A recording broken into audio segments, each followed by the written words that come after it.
சுற்றுலாத்துறை அப்படின்னாலே குற்றாலன்று தெரியாதவங்க யாருமே இருக்க மாட்டாங்க.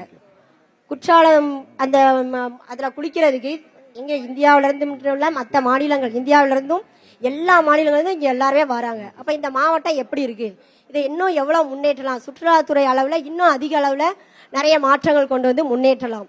அடுத்து படித்த இளைஞர்கள் நிறைய பேர் இருக்கிறாங்க, படித்த இளைஞர்கள் நிறைய பேர் இருக்காங்க. இவங்க எல்லாம் எதுக்கு சென்னையை நோக்கி ஓடுறாங்க? சென்னையில ஆப்பர்ச்சுனிட்டிஸ் நிறைய இருக்கு, ஐடி கம்பெனிஸ் நிறைய இருக்கு. அந்த கம்பெனிஸை எங்க தென்காசி மாவட்டத்துக்கு கொண்டு வாங்க. இங்க உள்ள இளைஞர்கள் இங்கேயே பணிபுரிந்து இந்த மாவட்டத்திற்கு முன்னேற்றத்திற்கு வழிகோலாக அவங்க வழிகோலாக இருக்க முயலலாம். நிறைய மாணவர்கள் அவங்கள பார்த்து மற்ற மாணவர்களும் இங்கே நிறைய புதிய புதிய ஐடி கம்பெனிகள் ஆரம்பிச்சு அவங்களுடைய வாழ்க்கை தரத்தை முன்னேற்றலாம். அடுத்து இன்னொன்று சொல்ல பாத்தீங்கன்னா, இந்த தென்காசி மாவட்டத்தை வந்து ரொம்ப ஒரு அழகான மாவட்டம், இயற்கை சூழல் நிறைந்த மாவட்டம். வேற எங்கேயுமே நீங்க பார்க்க முடியாது. மதுரை, தூத்துக்குடி அந்த பக்கம் போனீங்கன்னா ரொம்ப அனல் காற்று தான் வீசும். இது ஒரு குழுகுலுன்னு ஒரு மேற்கு தொடர்ச்சி மலை அடிவாரத்தில் இருக்கிற ஒரு முக்கியமான தென்காசி மாவட்டம். இங்க எல்லா வசதிகளும் இருந்தாலும் இங்க வந்து விவசாயன்றது ஓரளவு நல்லபடியா நடந்துட்டு இருக்கு. ஆனா விவசாயிகளுக்கு தேவையான வாழ்வாதாரம்ன்றது கம்மியா தான் இருக்குது. அவங்களுடைய விளைபொருட்களுக்கு தேவையான விலை, குறிப்பிட்ட விலை வந்து அமைவதில்லை.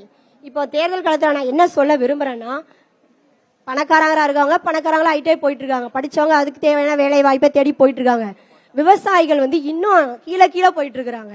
அவங்களுடைய வாழ்க்கை தரம் முன்னேறினால்தான் இந்தியாவுடைய பொருளாதாரமே முன்னேறும். ஏனென்றால் இந்தியாவின் முதுகெலும்பே விவசாயம் தான். சோ விவசாயத்தை முன்னேற்றுவதற்கு இந்த அரசாங்கம் வந்து இந்த தென்காசி மாவட்டத்தில் நிறைய தொழிற்சாலைகளை உருவாக்க வேண்டும். இப்ப பாத்தீங்கன்னா 1 கிலோ தக்காளி 10 ரூபாய்க்கு விற்கிறாங்க. அந்த 1 கிலோ தக்காளி 10 ரூபாய்க்கு சேல்ஸ் பண்றாங்க யாரு? விவசாயிங்க. ஆனா அவங்க அதுக்கு முதலீடு எவ்வளவு பண்ணிருப்பாங்க தெரியுமா? 500 ரூபாய் வரைக்கும் செலவு பண்ணிருப்பாங்க. 10 ரூபாய்க்கு சேல்ஸ் பண்றதுக்கு 500 ரூபாய் வரைக்கும் அவங்க வந்து முதலீடு வச்சிருப்பாங்க. அப்ப அவங்களுக்கு எவ்வளவு நஷ்டமாகுது பாருங்க. அப்ப அவங்க வாழ்வாதாரம் பாதிக்கப்பட்டு அவங்க கடன் தொல்லையில சிக்கி மேலும் மேலும் என்ன பண்ணுவாங்க, வளர்ச்சி இல்லாம ஆயிருவாங்க. சோ ஒரு குறிப்பிட்ட விலையை பிக்ஸ் பண்ணுங்க.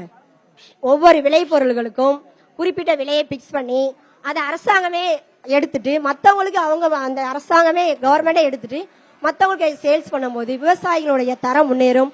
அவங்க வாழ்க்கை தரம் உயரும் பொழுது அவருடைய பிள்ளைங்களையும் நல்லா படிக்க வைத்து அவங்களையும் வாழ்க்கையில முன்னேற்றுவாங்க.